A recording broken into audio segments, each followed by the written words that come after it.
Hello again, YouTubers. Welcome back to the Board Game Captain. I'm your host, the Board Game Captain, and today I'm going to be reviewing and showing you how to play Lanterns, which was a game designed by Christopher Chung. Lanterns was published by Renegade Games and Foxtrot Games. It is a 2 to 4 player game, listed as being a 30-minute game and for ages 8 and up. Now, Lanterns is a game that is themed around the Harvest Festival in China. So they have the Harvest Festival and they float lanterns, pretty colored lanterns out on the water as part of the Harvest Festival. And this is a game about that. Each of the players is playing one of the people who are floating the lanterns on, to make patterns on the water. And the people who make the best patterns on the water will get the most honor from the Emperor, and honor is points in this game. So let's talk about the 2 to 4 players, 30 minutes, and ages 8 and up statistics on this game. So first off with the 2 to 4 players. Now, this is a game that Lynn purchased 2 Gen Cons ago, and we have tried it many times since then. And we've tried it at every number of players. And while there's often a tendency to have multiplayer games where a company will list it as being 2 to 4, 2 to 5 players because they use that as a selling tool because they want you to think it can play adequately at many different numbers of players. This is not the case with this game. This is a game that really plays well at 2 players. This game really plays well at 3 players, and this game really plays well at 4 players. In fact, it might play equally well at every number of players. There's no number of players where I would say, I like it less. It's great, and that's fantastic. I really applaud Christopher Chung for fine-tuning it in a way that it scales incredibly well. Now, the 30 minutes, that's really more of a 2 to 3 players. At 4 players, it kind of goes more about 45 minutes. So 30 minutes is kind of a low estimate for 4 players, but it's a pretty good estimate for 2 players, maybe a little low for 3. And the ages 8 and up, I think this is a good estimate. You might even be able to go a little younger if you have advanced 6 and 7-year-olds. The basic gameplay is very simple. It's, you know, the main point of the game is play a tile, draw a tile, match up colors on the table in a similar way to dominoes. If your kid can get dominoes, they can probably get this. It's not super advanced. It has more advanced subtleties to it that you grow with the game as you learn and play. Because you're going to start out playing tiles just to give yourself the most possible lantern cards. But later, you're going to start to realize that it's not just about what you get, but maybe also what you deprive your opponents of. And because every tile will give you cards and also give your opponents cards, and that's an important part of it. But that's not something you start out realizing. You kind of grow into that, and that's a really cool thing about this game. This is a game you can play with adults on a more advanced level, or you could play with kids on a more basic level. And it's really a good game for all ages, and that is really, in addition to its scaling well, one of its biggest strengths. Now, let's have a look at the components. Now, the first component is the rulebook. Now, Lanterns comes with a full color rulebook, which now full color is not necessary, but it's nice. It looks nice. In addition, they have lots of these wonderful, wonderful diagrams. Whenever they tell you about how something works rules-wise, they show you. The rules are concise, they are clear, they leave no ambiguity. This is exactly how you want your rulebook for the new game you just purchased to look. So this is a very well put together rulebook. Definitely my hat goes off to the designer and the company for making such a well thought out, concise, and understandable rulebook. Now, the main component of Lanterns are the tiles. Now, Lanterns is played with these tiles. The first tile to go on the board looks like this with a little boat in the middle, because the boat has the people in it who are putting the lanterns into the water on the lake. Now, as you notice, it also has 4 different color lanterns on either end of the tiles. So this goes in the middle of the table. You actually do it randomly because the person who gets the red lantern is going to be the person to go first. And then once it's out there on the table, you place other lantern tiles on the table trying to match colors. So for instance, this is a red lantern to red lantern match. Now, the other tiles are split into two different kinds. You have these kinds here, which just have lanterns in 4 directions, and you have this kind here, which has lanterns in 4 directions and also a platform in the middle. That platform has a picture of 2 koi fish swimming in it. Here's another one with a dragon on it. Now those platforms, when you make matches with the platforms, whether you're the one who played it or whether it was already on the table, you earn favor tokens. You earn lantern cards for making the matches themselves and favor tokens for making matches with the platforms. Now the favor tokens are important for helping you to trade some cards in for different color cards later when you're trying to get certain sets of cards for earning honor, which is points in this game. So let's have a look at the lantern cards. Again, you earn the lantern cards by making the matches of the right colors. So now there are 7 colors of lantern cards. This is a green lantern card. This is a red lantern card. Now this is something I want to draw attention to because the company, in a very smart move here, to be as inclusive as possible, in addition to making them different colors, for those people who are colorblind, they've also made them significantly different shapes. For instance, red-green colorblind is one of the most common varieties of being colorblind. As you can see here, if you can't tell the difference between the red and the green card in color terms, you can tell the difference between the triangular lantern and the 4-pointed star lantern. Now, all the lanterns are different shapes. There's a blue lantern there. The purple lantern, let me find one of those to show you, is actually a sphere, has no points at all. So, whoops, hold that for you better. There is the purple lantern. Now, the lantern cards and the tiles are about what you'd expect from cardboard and card pieces. They're pretty ubiquitous, so they're on par with what you get from other companies. Nothing special, but nothing poor either. You also have cardboard dedication tokens. These are points that you buy later in the game. These are going to be in multiple stacks with different combinations on the bottoms here of types of lanterns. You have, lantern cards you have to trade in to buy these to get points, and the stacks go from highest points to lowest points. So there is a bit of urgency in trying to buy them first before your opponents get the higher point dedication tokens. And again, these are cardboard. And again, the cardboard stuff is just on par, but they include some pieces here that are wooden, and I always really appreciate it when certain game companies use wooden pieces. They feel more substantial, they feel hardier, like they'll outlast the rest of the game.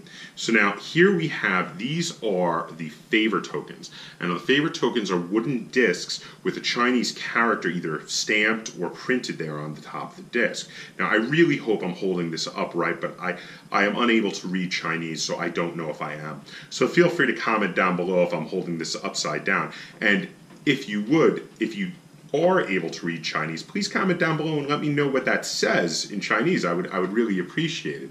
And in case I was holding it upside down and this makes it easier for you to read, here's the other way around. Though it somehow feels like that's right. I hope I'm correct on that, but that feels right. Now the other kind of wooden piece, other than the favor tokens, and most of these are just favor tokens, there's a singular piece though of a wooden boat. And this little wooden boat is the first player marker. So whoever winds up being the player to have the red lantern facing of the starting tile face them is going to be the starting player, and they get this boat to remind everybody that they are the starting player. So that is all the components for lanterns. Let's head on over. I'll show you how the game is played, and then we're going to come back. I'm going to give it a review. I'll tell you how I feel about it, how the game feels when I play it. I'll rate it, and then we'll get a second opinion from Len. Okay, so here we see a setup for a 2-player game of lanterns. I specifically chose 2 players because I wanted to show you how well it does in fact play at 2 players, even though obviously when they were originally designing it, it was meant to be a 4-player game. Now, here we have the 7 colors of lanterns, and for the scaling purposes, you only use 5 of each card in a 2-player game. Here we have the stacks of dedication tokens. You have 3 kinds of dedication tokens here. The kind here, you have to trade in 4 lantern cards of the same color to buy the first one. As you see, this is 8 points, the next one is 7, so they go down in points as they go. The next one here requires you to trade in one of each of the 7 different colors, but this one is worth the most possible points at 10. And again, that goes down as you go down in the tokens. The final one here requires you to trade in 2 each of 3 different colors of lanterns, and it starts at 9 points and again goes down as you go through it. Now these are some generic 4-point dedication tokens, and those are in case you run out of any of the tokens of one of the stacks. You can still trade in the correct combination, however you just earned 4 points, which is less than the lowest value, which is normally 5. Over here in the middle of the table we have the starting tile. Now the tile was placed randomly and a card is given to each of the players. This player, because they had the black lanterns facing them, got a black lantern card, and this player, because they had the red lanterns facing them, got the red lantern card. The red lantern card player gets the first player token. A number of tiles are made into a stack that are based on how many players are playing. The more players, the more tiles there are. The favor tokens are placed off to the side here, and each player gets a hand of 3 lantern tiles. Now, the first player to go is going to be the red player, and they have their hand. They don't show it to their opponents, but they have a look here, and they say, okay, what do I want to do? So in this case, they decide they're going to play this tile here. And the reason they're going to play it is because it has a platform, so it's going to get them more things. So they place here, and now they make a match, red to red. So making the match means they get a red lantern card. They also then, starting with them and going clockwise around the table, everybody gets a lantern card based on the side of the tile facing them. So they have the black lanterns facing them, so they also get a black lantern card. If someone was playing to their left, they would get purple, but no one is there. The only person playing with them is playing straight across the table and gets a red lantern card, so they get one there. Now they also made a match with a platform, which means they get a favor token. Now, they're done, that's all they wanted to do, and they're going to draw another tile. Now, the turn has 3 phases. During the first phase, you can trade in lantern cards. To do that, you have to already have 2 favor tokens. You spend the 2 favor tokens and you trade 1 lantern card for another lantern card of any color. Then, if you have the right cards to make a dedication and buy one of the dedication tokens, you may do that. And then finally, you may play a tile on the lake like I just did, and that is the only part of your turn that is mandatory. That's the only part that has to happen. Once you do that, you draw another tile to have your hand full, and you move on to the next player. Once you've all played all of the tiles that are available to you in the game ends, and whoever has the most points wins. So let's go on and I'll show you a few turns. So player 2 doesn't want to trade anything in, it doesn't have any dedication tokens to do it anyway, and they also are not able to make any dedications yet. So they're just going to look around and figure out what they want to do here. So they've decided they're going to play this tile here. Now that makes a purple match, so they get a purple lantern card. Then the blue side is facing them, so they also get a blue lantern card.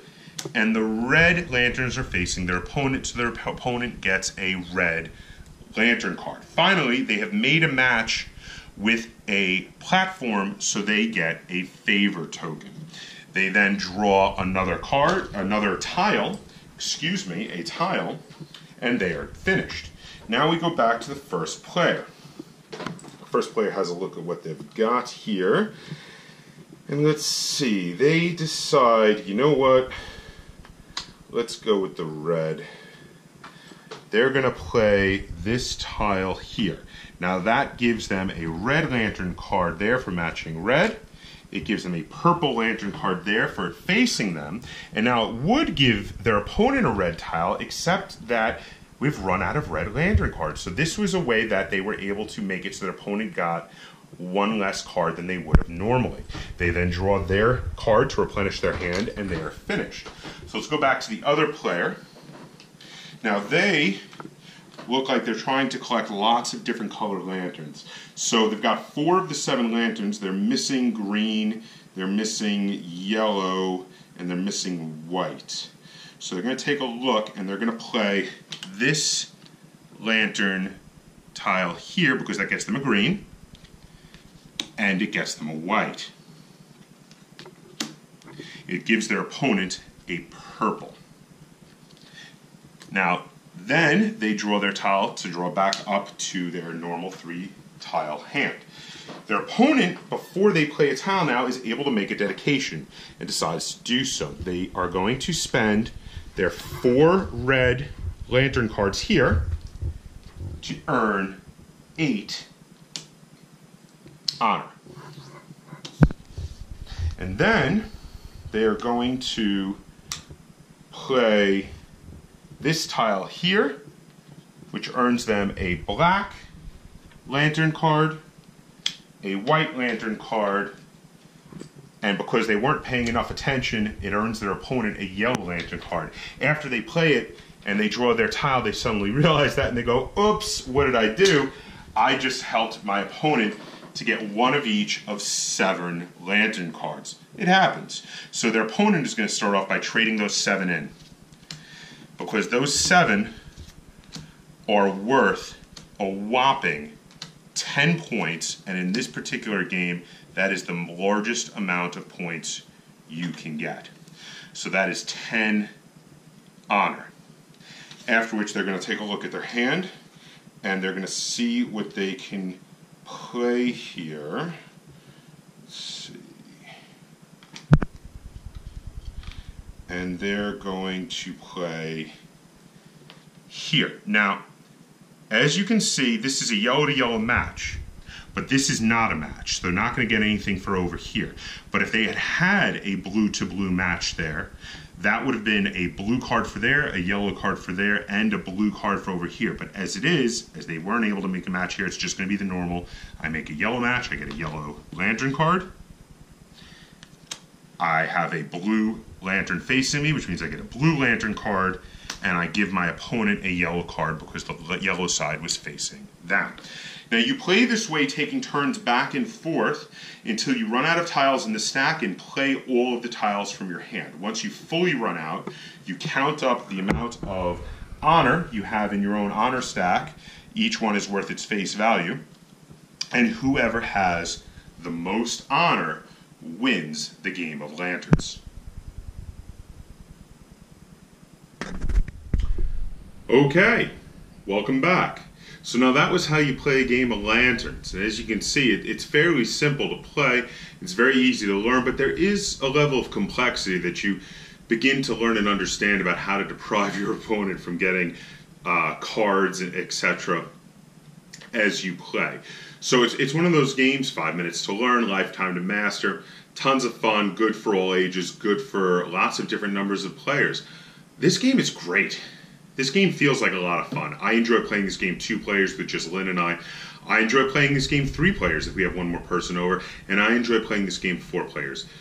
This game has enough depth to be constantly interesting, and yet it's simple enough that it's quick to teach, and everybody seems to really like it. Everyone I've taught it to has really enjoyed this game. The theme is a little light. It's kind of pasted on. It could have been almost anything. I mean, this is a tile-laying matching game, and you could have done almost anything with the theme. But that being said, I like the style of the lanterns themselves, and I do enjoy the theme, even though it is fairly light and not necessary for the game. The game mechanics are what really shines here. The game mechanics are great.